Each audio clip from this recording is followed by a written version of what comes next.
اعرف يهن. من عرف قدر الجزاء صبر على طول العناء، ولا عبر أحد إلى مقر الراحة إلا على جسر التعب، فمصالح الدنيا والآخرة منوطة بالتعب، فدون نيل المعالي هول العوالي، وما يدرك منصب إلا بنصب، وعلى قدر التعب تكون الراحة، ومن طلب الراحة بالراحة حرم الراحة، فيطول راحة المتعبين. هذا في الدنيا بحساب البشر، فكيف بالراحة الأبدية في الجنة وبحساب أكرم الأكرمين؟ فإذا أردت ألا تتعب اتعب، وتشقى الأجساد في خدمة النفوس الأبية. نحن في ميدان الحياة نرى الكادحين في أعمالهم الناجحين فيها يسهرون الساعات الطوال أشهر وسنين طمعا في راتب كبير ينتظرهم آخر الشهر، أو ترقية منتظرة، مع ما يعانونه من حرمان وفراق الأهل والجهد البدني والعضلي الشاق. ففكر في الجنة كما تفكر في الراتب. يقول ابن القيم: النعيم لا يدرك بالنعيم، وإن من آثر الراحة فاتته الراحة. وبحسب ركوب الأهواء واحتمال المشاق تكون الفرحة واللذة، فلا فرحة لمن لا هم له، ولا لذة لمن لا صبر له، ولا نعيم لمن لا شقاء له، ولا راحة لمن لا تعب له، بل إذا تعب العبد قليلا استراح طويلا، وإذا تحمل مشقة الصبر ساعة قاده لحياة الأبد. وكل ما فيه أهل النعيم المقيم فهو صبر ساعة. وهذا ما يحدد لك طريقة التعامل الصحيحة مع نفسك التي بين جنبيك. لذا كان من الوصايا الذهبية لابن القيم: احذر نفسك، فما أصابك بلاء قط إلا منها، ولا تهادنها، فوالله ما أكرمها من لم يهنها، ولا أعزها من لم يذلها، ولا جبرها من لم يكسرها، ولا أراحها من لم يتعبها، ولا أمنها من لم يخوفها، ولا فرحها من لم يحزنها. لأجل هذا هان على الصحابي الجليل أبي سفيان بن حرب رضي الله عنه فقد عينه في سبيل الجنة، فقد شهد الطائف مع رسول الله صلى الله عليه وسلم، ورمي يوم ذاك فذهبت عينه، فقال له النبي صلى الله عليه وسلم وقد رأى عينه في يده: أيهما أحب إليك، عين في الجنة أو أدعو الله أن يردها عليك؟ قال أبو سفيان: بل عين في الجنة، ورمى بها.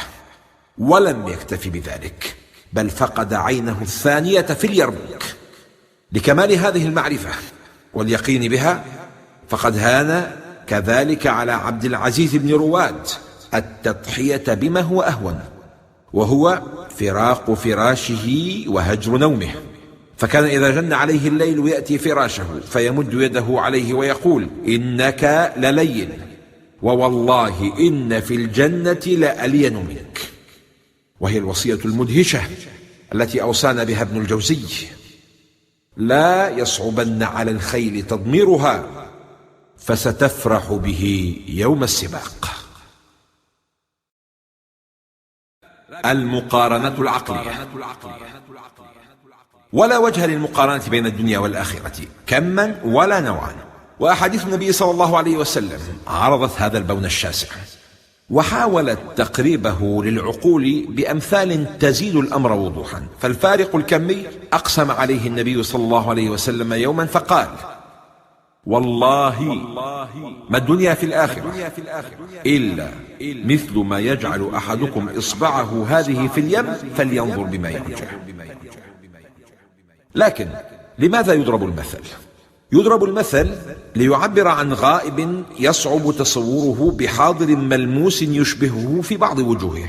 وتمثيل الدنيا بقطرة الماء التي تعلق بالأصبع من البحر هو تقريب لقدر الدنيا إلى العقول، وإلا فالدنيا كلها في جنب الجنة أقل من هذه القطرة بالنسبة للبحر، لأن البحر يفنى إذا تتابع أخذ القطرات منه، والجنة لا تبيد ولا يفنى نعيمها مهما أخذ منها.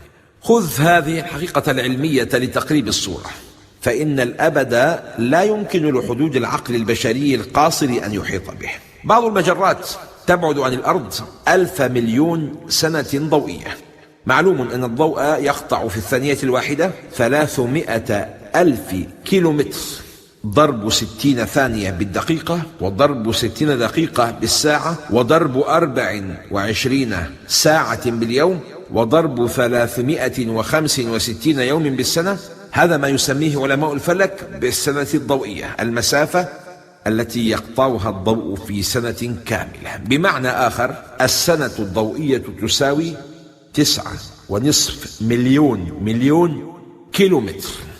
اضرب هذا الرقم في 1000 مليون سنة لتحسب بعد هذه المجرة عنا، ثم اعلم أن هذه المسافة وهذا الجزء من الدنيا على ضخامته لا يساوي بجوار الجنة الأبدية سوى قطرة في بحر.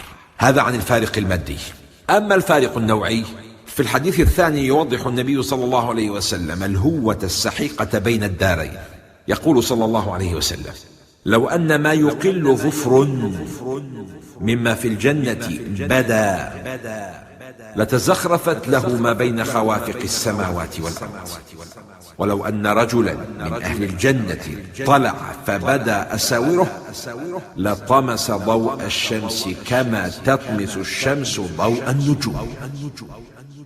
ومعنى الحديث أنه لو أن ما يحمله ظفر من نعيم الجنة ظهر لتزينت لهذا المقدار الضئيل جوانب السماوات والأرض. يا عشاق الأرض، مع كل جرعة في الدنيا لكم شرق، وفي كل أكلة غصص. لا تصفو لكم نعمة تسرون بها إلا بفراق نعمة تفجعون بها، ولا تحصلون راحة إلا بتعب، ولا يستقبل أحدكم يوم من عمره إلا بخطوة تدنيه من قبره، ولا ينال زيادة في مطعمه إلا بإنفاذ شيء من رزقه. فأين هذا كله من الجنة؟ فلا تذهب نفسك على الدنيا حسرات، لا تتبع النفس كل فائتة في الله، من كل فائت عوض، واعمل لأخراك غير منخدع، فإن دنياك هذه عرض، إن صح أمر من الأمور بها لا بد أن يصيبه مرض. أخي، أختاه، نظرة إلى الدنيا بسائر نعيمها، والآخرة بأدنى متاعها، وتدرك الفرق. لذا ينظر المؤمن إلى الدنيا بجوار الآخرة كفضلات طعام أو أقداح فارغة فوق الموائد، بل أحقر. وما الطمع في شيء يخضر ربيعا ثم يذبل خريفا ثم يموت بعد ذلك في الشتاء. أخي، أختاه، مهما نال المرء من دنياه وفرح أيما فرح فليس ذلك بشيء. المهم أن تضحك في النهاية، فمن يضحك أخيرا يضحك طويلا. فاليوم الذين آمنوا من الكفار يضحكون. بين عشق وعشق. ولو قيل للمجنون ليلى ووصلها تريد أم الدنيا وما في طواياها، لقال غبار من تراب ديارها أحب إلى نفسي وأشفى لرؤياها. هذا شعر قيل في عشق امرأة ماتت وهلكت، ومع ذلك ضحي في سبيلها بالدنيا بأسرها. فكيف لا يقال هذا في عشق جنة لا قدر لها ولا فناء ولا تعب فيها، والفرحة كل الفرحة لساكنها. تأملوا يا عاشقين. يرى النبي صلى الله عليه وسلم آل ياسر يعذبون فيقول: صبرا آل ياسر، فإن موعدكم الجنة. وتظل الذكرى خالدة في قلب عمار، ويمتلئ قلبه حبا للجنة وشوقا لها. فلما رأى الناس يفرون يوم اليمامة وقف على صخرة وأشرف عليهم يصيح فيهم: يا معشر المسلمين، أمن الجنة تفرون؟ أنا عمار بن ياسر، هلموا إليه. وكانت أذنه قد قطعت، فهي تذبذب وهو يقاتل أشد القتال. عمير بن عمرو بن مالك الأنصاري رضي الله عنه لما شهد حنينا وقطعت رجله يومئذ قال له النبي صلى الله عليه وسلم مبشرا: سبقتك إلى الجنة. ويبعث النبي صلى الله عليه وسلم عبد الله بن أنيس إلى سفيان بن خالد الهذلي ليقتله لما بلغه أنه قد جمع الجموع لقتال المسلمين. وأدى عبد الله بن أنيس المهمة على خير وجه، واجتز رأس سفيان ووضع رأسه بين يدي رسول الله صلى الله عليه وسلم. وعندها دفع إليه النبي صلى الله عليه وسلم عصاه قائلا: آية بيني وبينك يوم القيامة، تخصر بهذه في الجنة. وفي رواية: تخصر بهذه حتى تلقاني. وأقل الناس المتخصرون، فكانت عنده هذه العصا حتى حضرته الوفاة، فأوصى أهله أن يدرجوها في كفنه ففعلوا. نسائم الأشواق. كان عطاء السلمي قد اشتد خوفه، وكان لا يسأل الله الجنة أبدا، فإذا ذكرت عنده الجنة قال: نسأل الله العفو.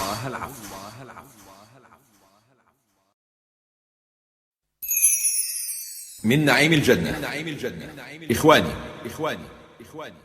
هل يشتري أحدكم سلعة لا علم له بها وبمواصفاتها؟ أو يدفع أحد مالا أو جهدا في مجهول؟ إن من تمام العقل معرفة ما تشتري ليسهل عليك دفع ما قد تراه غاليا لأول وهلة، وهو ليس بغال إذا علمت قدر السلعة المشتراه، كما قيل: فلما تلاقينا وعاينت حسنها تيقنت أني إنما كنت ألعب. هدف هذا الباب ووظيفته الكبرى التي أتمنى أن تتحقق لكل ذي عينين تقرآن هو التشويق. وآخر التشويق أخبرنا عنه ابن الجوزي فقال: الاحتراق على قدر الاشتياق. وصدق رحمه الله. احتراق في المعاش على قدر الاشتياق إلى المال، احتراق في العلم على قدر الاشتياق إلى المعرفة، احتراق أهل الباطل في سبيله على قدر اشتياقهم إلى ظهور الباطل وعلوه. والأولى من كل ذلك الاحتراق بذلا وعملا لشراء الجنة على قدر الاشتياق إليها. أليس كذلك؟ كلما احترقت عملا وبذلا وسعيا وحركة استدللنا بذلك على امتلاء قلبك بالأشواق وسعيك لموعد مع الحور العين في الجنة للعناق. وكلما امتلأت برودة وخمولا نضب معين الشوق في قلبك وتسلل الكسل إلى يومك. ففيما احتراقك اليوم؟ وإلى أي شيء اشتياقك؟ لكن قبل أن نستشرف نعيم الجنة لابد أن نقرر هذه الحقيقة. حين يصور الله لنا نعيما إنما يصوره التصوير الذي تستطيع اللغة أن توصله للمخاطبين، وليس معنى هذا أن هذه هي الصورة الكاملة الدقيقة. لماذا؟ لأن ألفاظ اللغة تأتي على قدر إدراك المدرك وبحسب الصور التي يشاهدها أمامه، وخيال المرء وحدود عقله مرتبطة بسمعه وبصره، فلا يمكن للعقل أن يتخيل إلا ما شاهد مثله أو سمعه من قبل، لكن مكبرا أو مركبا في صورة مغايرة. ولما كان الغيب مما يسمو على السمع والبصر ما لا عين رأت ولا أذن سمعت، كان تصور الجنة المترتب عليهما مستحيلا ولا خطر على قلب بشر. قول ربي أعددت، من الذي أعد؟ لو أن ملكا من ملوك الأرض دعاك إلى ضيافته، لو أن أغنى أغنياء العالم استضافك يوما في قصر من قصوره وأشرف على مراسم استقبالك ورفاهية إقامتك بنفسه، فكيف تكون لذتك؟ كيف والله جل في علاه هو الذي أعد وهو الذي هيأ، فليرقص القلب طربا ولتبكي العين فرحا بما ينتظرها. قال الطاهر بن عاشور في التحرير والتنوير: فإن مدركات العقول منتهية إلى ما تدركه الأبصار من المرئيات من الجمال والزينة، وما تدركه الأسماع من محاسن الأقوال ومحامدها ومحاسن النغمات، وإلى ما تبلغ إليه المتخيلات من هيئات يركبها الخيال من مجموع ما يعهده من المرئيات والمسموعات، مثل الأنهار من عسل أو خمر أو لبن، ومثل القصور والقباب من اللؤلؤ، ومثل الأشجار من زبرجة، والأزهار من ياقوت، وتراب من مسك وعنبر، فكل ذلك قليل في جانب ما أعد لهم في الجنة من هذه الموصوفات. ولا تبلغه صفات الواصفين، لأن منتهى الصفة محصور فيما تنتهي إليه دلالات اللغة مما يخطر على قلوب البشر. فالله حين يعرض لنا عذابا في الآخرة أو نعيما لا يعرض حقيقة هذا العذاب أو النعيم، إنما يعرض لنا ما تطيقه أفهامنا بحسب الإمكانات التي تسمح بها اللغة، واللغة ألفاظ تبرز معاني، والمعنى لا بد أن يوجد أولا ثم يوجد اللفظ الذي يعبر عنه، ولا يمكن أبدا أن يأتي لفظ أولا ثم نخترع له معنى يناسبه. فإذا كانت المعاني لا وجود لها في الأذهان كما أخبر بذلك النبي صلى الله عليه وسلم عن رب العزة، ولا خطر على قلب بشر، فكيف يمكن أن نوجد لهذه المعاني ألفاظا تعبر عنها؟ لكن لما كان القرآن نازلا لكي يكون كتابا مفهوما وقريبا من متناول العقول والأفهام، كان السبيل الأمثل إلى وصف ما غاب عنا من نعيم الجنة هو ضرب الأمثال وصيغ التشبيه لتقريب الصورة التي لا يستطيع الخيال لها تصويرا ولا يستطيع اللسان عنها تعبيرا. تأمل قول الله تعالى: مثل الجنة التي وعد المتقون فيها أنهار من ماء غير آسٍ وأنهار من لبن لم يتغير طعمه وأنهار من خمر لذة للشاربين وأنهار من عسل مصفى. وكذلك قوله في الرعد: مثل الجنة التي وعد المتقون تجري من تحتها الأنهار أكلها دائم وظلها تلك عقبى الذين اتقوا وعقبى الكافرين النار. والشاهد مثل الجنة، فما تقوم به الآية هنا هو التشبيه وضرب المثل. ومن رحمته سبحانه بنا أن عرفنا الجنة التي وعدنا بها عن طريق تشبيهها بما شاهدته عيوننا من أمور الدنيا وعايناه. ولكن ومرة ثانية، هل هذه الصورة هي الحقيقة؟ اسمعوا الظروف والبيئة التي نزل فيها القرآن لتفهموا. نزل القرآن أول ما نزل في أمة بدوية يعيشون ظروفا معيشية قاسية، يكابدون حر الشمس وشح الماء وقلة الزاد، ولذا كان تقريب صورة الجنة لهم عن طريق وصف ما يراه العربي أرقى أنواع التمتع. فالماء الذي هو سر الحياة كان البدوي يرحل بحثا عنه، حتى إذا ما وجد بئرا في الصحراء نصب عندها خيمته واستقر في وطنه الجديد وقلبه مستطار فرحا. فكيف إذا لم تكن بئرا وكانت عينا جارية؟ واللبن في الضرع هو أرقى أنواع اللذة عند العرب، لكن آفته أنه يفسد مع حر الصحراء وظروفها. فذكر اللبن مبرأ من العيب كما يفهمه المتلقي هو قمة المتعة عنده، لكن هل طعمه مثل لبن الدنيا؟ كلا وحاشا.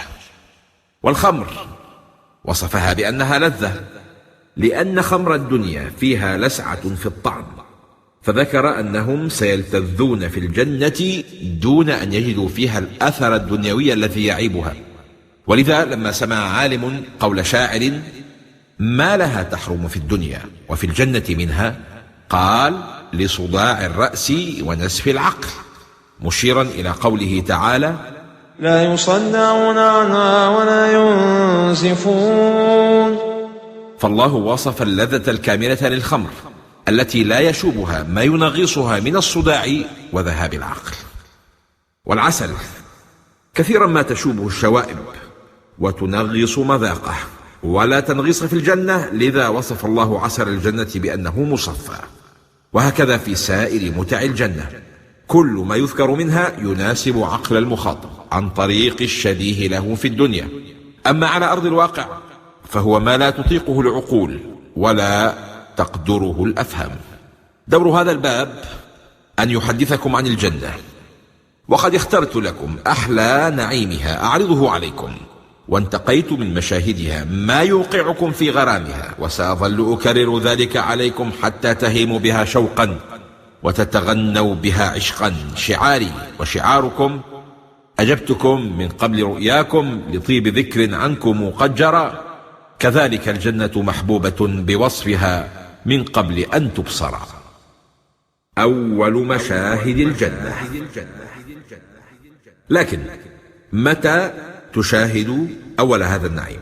أول لقطة من الجنة، وأول مرة تلوح لك وتظهر وتتزين لك وأنت بعد في الدنيا وعلى مشارف الموت وفي انتظار قبض روحك، مصداق قول النبي صلى الله عليه وسلم في حديث البراء: إن العبد المؤمن إذا كان في انقطاع من الدنيا وإقبال من الآخرة نزل إليه ملائكة من السماء بيض الوجوه كأن وجوههم الشمس، معهم كفن من أكفان الجنة وحنوط من حنوط الجنة.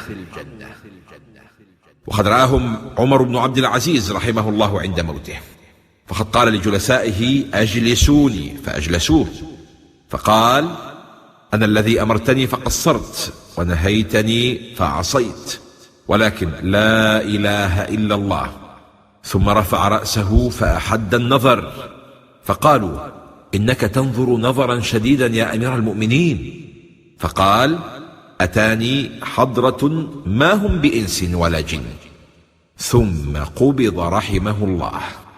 فأول ما يرى العبد من الجنة ثلاثة: الملائكة والأكفان والحنوط، لتبدأ نار الشوق تشتعل في قلبه وتظل متقدة تبرد بحلاوة اللقاء. ولعل الله يسمح لبعض الصالحين بالإخبار عن بعض ما رأى. فلما حضرت الوفاة عمر بن حسين سمعه من حضره يقول: لمثل هذا فليعمل العاملون. فقيل لمالك: أتراه قال هذا لشيء عينه؟ قال: نعم.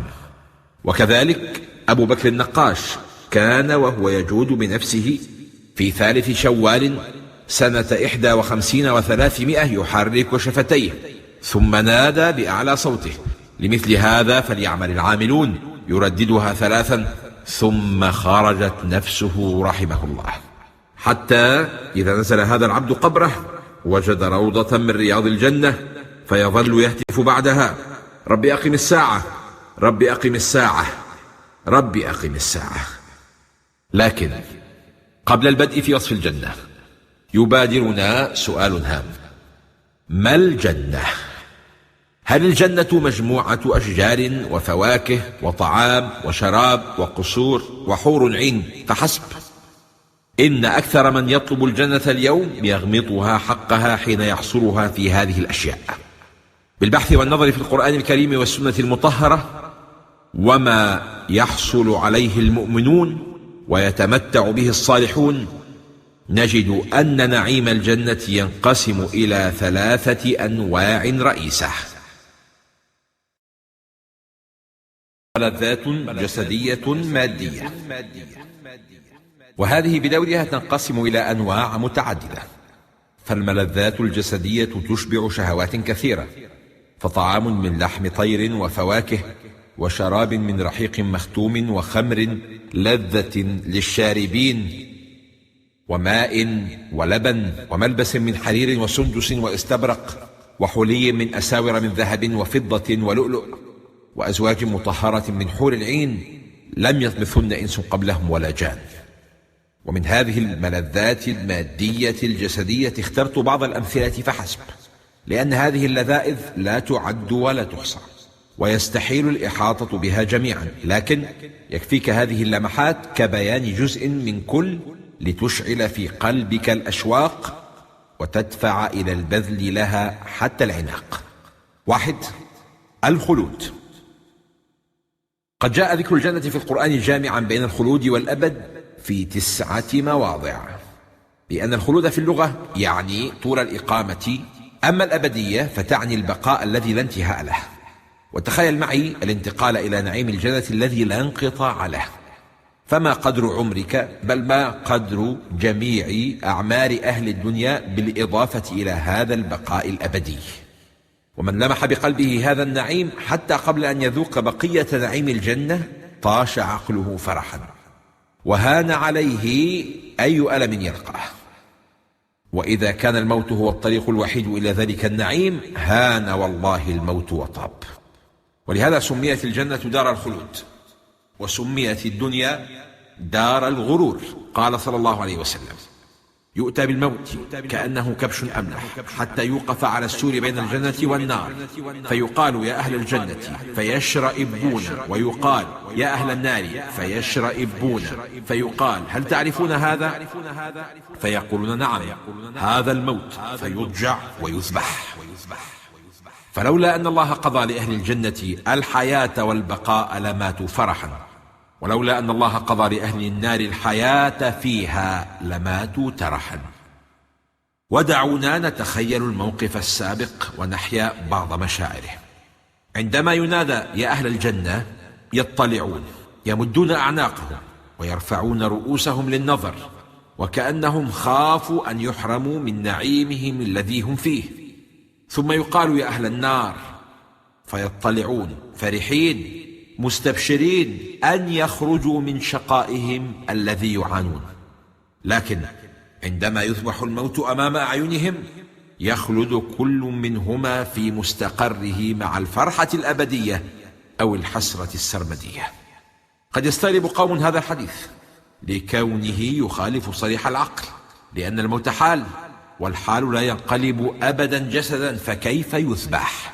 والجواب: إن الله يخلق أشخاصا من ثواب الأعمال، كما ثبت في الصحيح من أن البقرة وآل عمران تجيئان كأنهما غمامتان تحاجان عن أصحابهما، ومن أن التسبيح والتهليل والتحميد ينعطفن حول العرش لهن دوي كدوي النحل تذكر بصاحبها، ومن أن العمل الصالح يأتي صاحبه في القبر على هيئة رجل حسن الوجه حسن الثياب، والعمل الخبيث يأتي صاحبه على هيئة رجل قبيح الوجه قبيح الثياب منتن الريح، ومن أن الأعمال تجسم على هيئة نور يقسم بين المؤمنين يوم القيامة فيعطون نورهم على قدر أعمالهم. فكذلك الموت، يخلق الله الموت على هيئة كبش، ويلقي في قلوب الفريقين أن هذا الموت، ويكون ذبحه دليلا على الخلود في الدارين.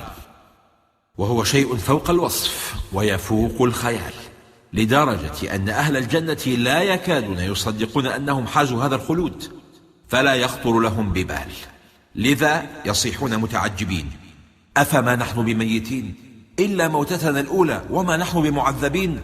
قال الحسن: علموا أن كل نعيم بعد الموت منقطع، فقالوا: أفما نحن بميتين إلا موتتنا الأولى وما نحن بمعذبين. قيل: لا، فقالوا: لمثل هذا فليعمل العاملون. وإن إدراك العبد لزوال النعمة عنه في الدنيا لداع إلى القلق والغم، ولذا قال أبو الطيب: أشد الغموم عندي في سرور تحقق عنه صاحبه انتقالا. وليس في الجنة شيء من هذا، لكنه مع هذا ليس والله الخلود والأبدية فحسب، بل وأعلى من الخلود، الحال التي يكون عليها الخالدون.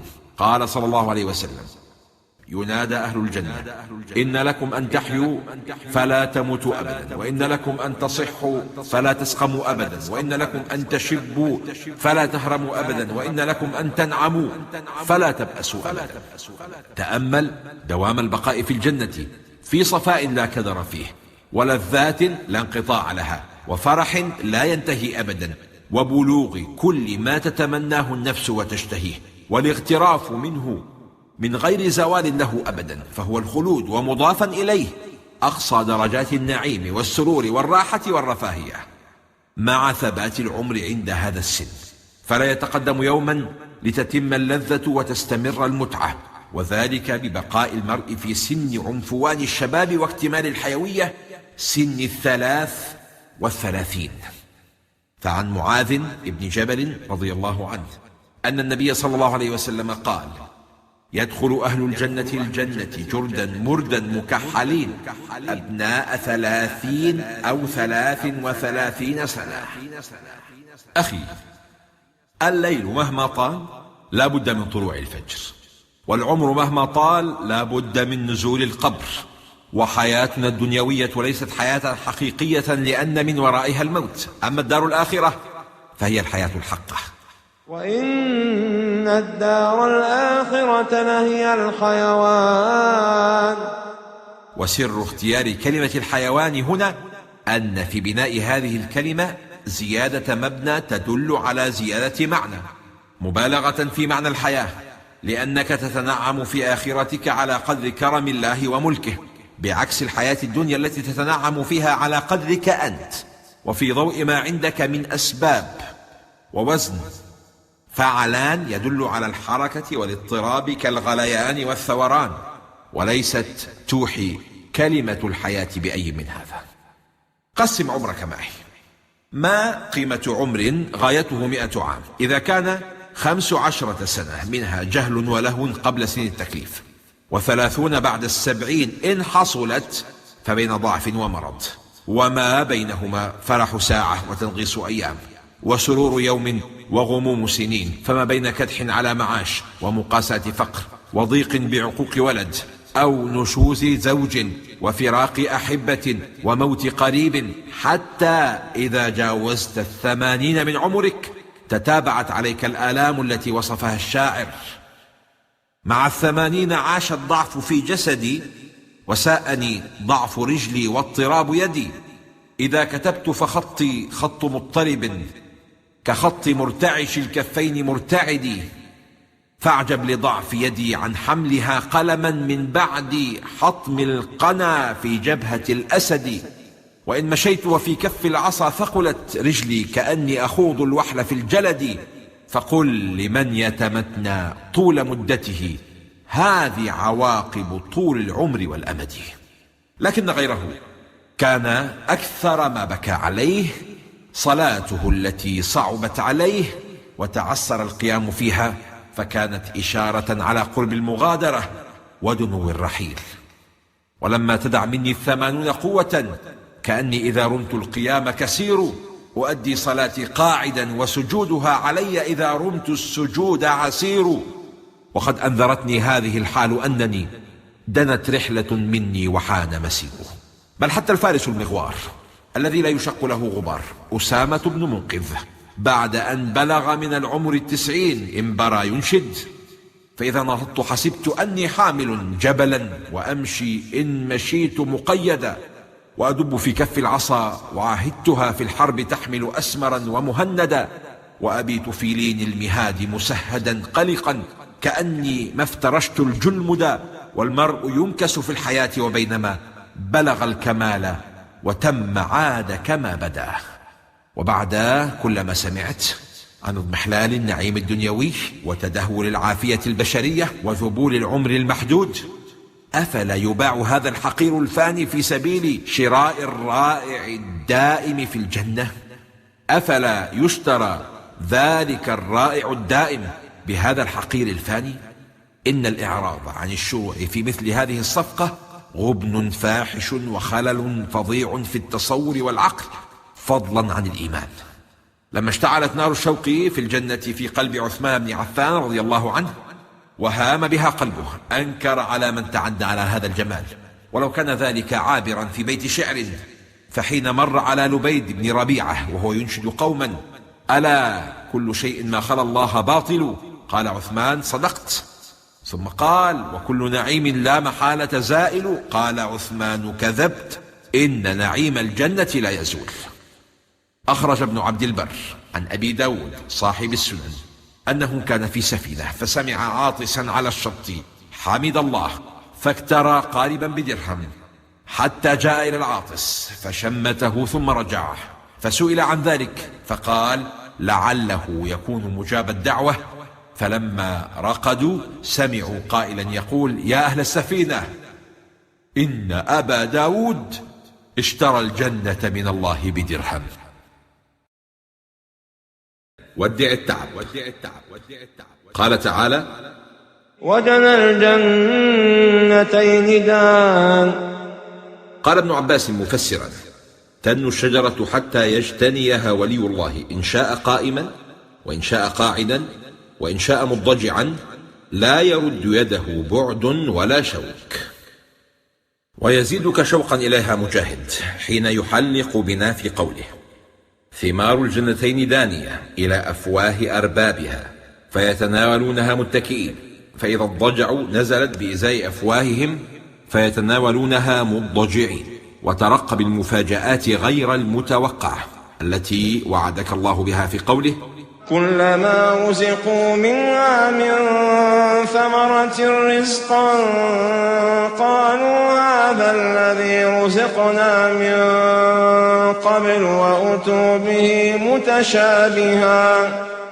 قال صاحب الظلال: وهي ألوان من النعيم يستوقف النظر منها إلى جانب الأزواج المطهرة تلك الثمار المتشابهة التي يخيل إليهم أنهم رزقوها من قبل، إما ثمار الدنيا التي تشبهها بالاسم أو الشكل، وإما ثمار الجنة التي رزقوها من قبل. فربما كان في هذا التشابه الظاهري والتنوع الداخلي مزية المفاجأة في كل مرة، وهي ترسم جوا من الدعابة الحلوة والرضا السابغ والتفكه الجميل بتقديم المفاجأة بعد المفاجأة. في كل مرة ينكشف التشابه الظاهري عن شيء جديد.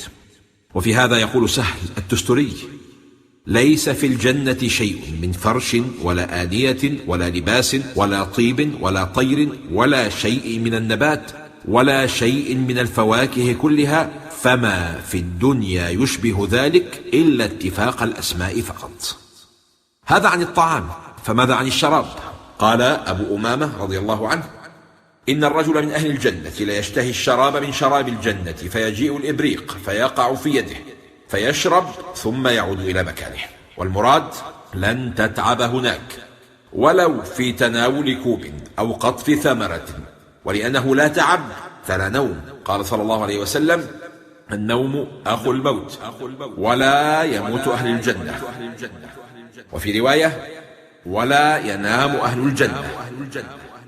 ولأنه لا تعب على الإطلاق وصف أهل الجنة حالهم بعد دخولها فقالوا: لا يمسنا فيها نصب ولا يمسنا فيها لغوب. وفي الحديث السابق إشارة إلى أنه لا وقت في الجنة يضيع ولو كان في نوم، لأن النوم يحرم العبد من التلذذ بالنعيم، ونعيم الجنة لا ينقطع عن ساكنها لحظة، فكيف ينامون؟ في الحديث إشارة أخرى لطيفة إلى مذمة النوم، وأنه مما يعصم منه أهل الجنة، فإن كثرة النوم في الدنيا علامة الاستهتار بالأوقات وكثرة الخسران. أدنى نعيم الجنة. قال رسول الله صلى الله عليه وسلم: إن أدنى أهل الجنة منزلا رجل صرف الله وجهه عن النار قبل الجنة، ومثل له شجرة ذات ظل، فقال: أي ربي، قدمني إلى هذه الشجرة فأكون في ظلها. فقال الله: هل عسيت أن تسألني شيئا غيره؟ قال: لا وعزتك. فقدمه الله إليها ومثل له شجرة ذات ثمر وظل، فقال: أي ربي، قدمني إلى هذه الشجرة فأكون في ظلها وآكل من ثمرها. فقال الله: هل عسيت إن أعطيتك ذلك أن تسألني غيره؟ فيقول: لا وعزتك. فيقدمه الله إليها فيمثل الله له شجرة أخرى ذات ظل وثمر وماء، فيقول: يا رب، قدمني إلى هذه الشجرة فأكون في ظلها وآكل من ثمرها وأشرب من مائها. فيقول له: هل عسيت إن فعلت أن تسألني غيره؟ فيقول لا وعزتك لا أسألك غيره. فيقدمه الله إليها فيبرز له باب الجنة، فيقول أي رب قدمني إلى باب الجنة، فأكون تحت نجاف الجنة فأرى أهلها، فيقدمه الله إليها فيرى الجنة وما فيها، فيقول أي ربي أدخلني الجنة، فيدخل الجنة، فإذا دخل الجنة قال هذا لي، فيقول الله تمنى، فيتمنى ويذكره الله عز وجل سل من كذا وكذا، حتى إذا انقطعت به الأماني قال الله هو لك و10 أمثال، ثم يدخله الله الجنة، فيدخل الجنة ويدخل عليه زوجتاه من الحور العين، فيقولان الحمد لله الذي أحياك لنا وأحيانا لك، فيقول ما أعطي أحد مثل ما أعطيت.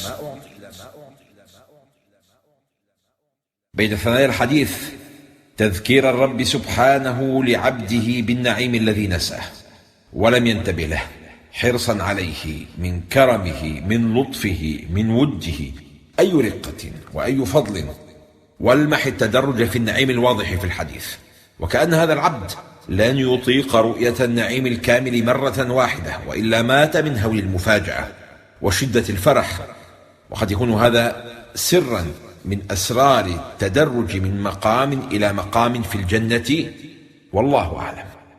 وفي رواية ابن مسعود أن هذا الرجل سيظل يسأل ويسأل ويجاب حتى يسكت حياء من كرم الله عليه، فيقول الله جل ذكره ما لك لا تسأل، فيقول ربي قد سألتك حتى استحييت، فيقول الله جل ذكره ألم ترضى أن أعطيك مثل الدنيا منذ خلقتها إلى يوم أفنيتها و10 أضعافه، فيقول أتهزأ بي وأنت رب العزة، فيضحك الرب عز وجل من قوله. فكان عبد الله بن مسعود إذا بلغ هذا المكان من الحديث ضحك، فقال له رجل يا عبد الرحمن، فقال له رجل يا أبا عبد الرحمن قد سمعتك تحدث هذا الحديث مرارا، كلما بلغت هذا المكان ضحكت، فقال إني سمعت رسول الله صلى الله عليه وسلم يحدث هذا الحديث مرارا، كلما بلغ هذا المكان من هذا الحديث ضحك حتى تبدو أضراسه، قال فيقول الرب جل ذكره لا ولكني على ذلك قادر، فيقول الحقني بالناس، فيقول الحق بالناس، فينطلق يرمل في الجنة حتى إذا دنا من الناس رفع له قصر من درة فيخر ساجدا، فيقول له ارفع رأسك ما لك، فيقول رأيت ربي أو تراءى لي ربي، فيقال إنما هو منزل من منازلك، ثم يأتي رجلا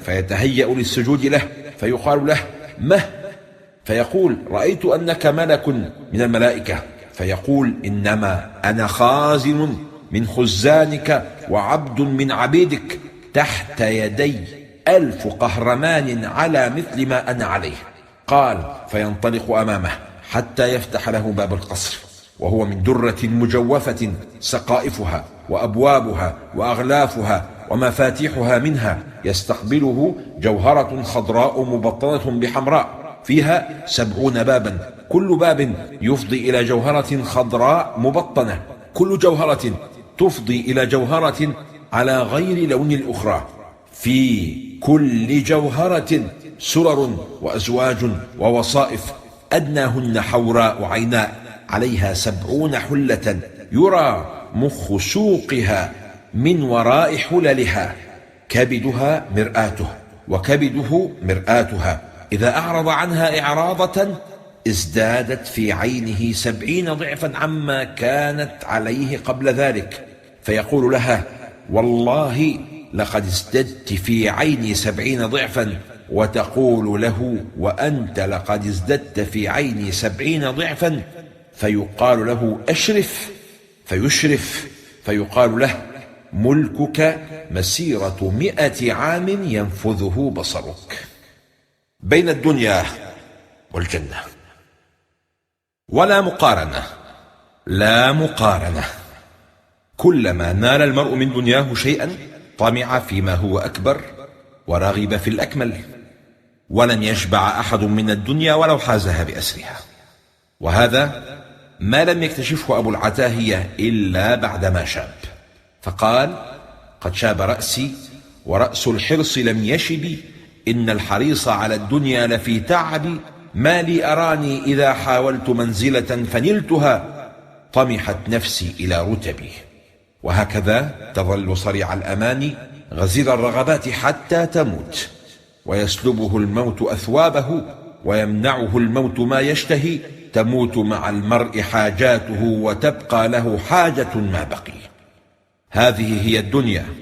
أما الجنة فلا يرغب أحد فيها غير منال، وهي كما مر بك أدنى أهلها يرى أنه ما أعطي أحد مثل ما أعطي.